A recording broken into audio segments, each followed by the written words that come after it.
এরপর 1975-এ গলায় অসুখ হলো তোমার। সমাজপতি বললেন এই অসুখের নাম এমার্জেন্সি। এই অসুখে কথা বলতে দেওয়া হয় না।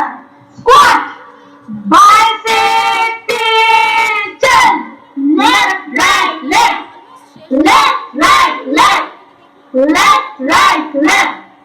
সুন্দরী লো সুন্দরী, সম্মুখে তোর সুন্দরী, দিব্যি সোনা রূপ করে তুই তুই বেলা যা খাস। ঘাস বিচালি ঘাস, ঘাস বিচালি ঘাস, ঘাস বিচালি ঘাস, ঘাস বিচালি ঘাস। কিন্তু মুখে জ্বলছে আগুন ভদভদ সংকাশ। নেই কোনো সন্ত্রাস, নেই কোনো সন্ত্রাস, নেই কোনো সন্ত্রাস, নেই কোনো সন্ত্রাস। ত্রাস যদি কেউ বলিস তাদের ঘটবে সর্বনাশ। ঘাস বিচালি ঘাস, ঘাস বিচালি ঘাস, ঘাস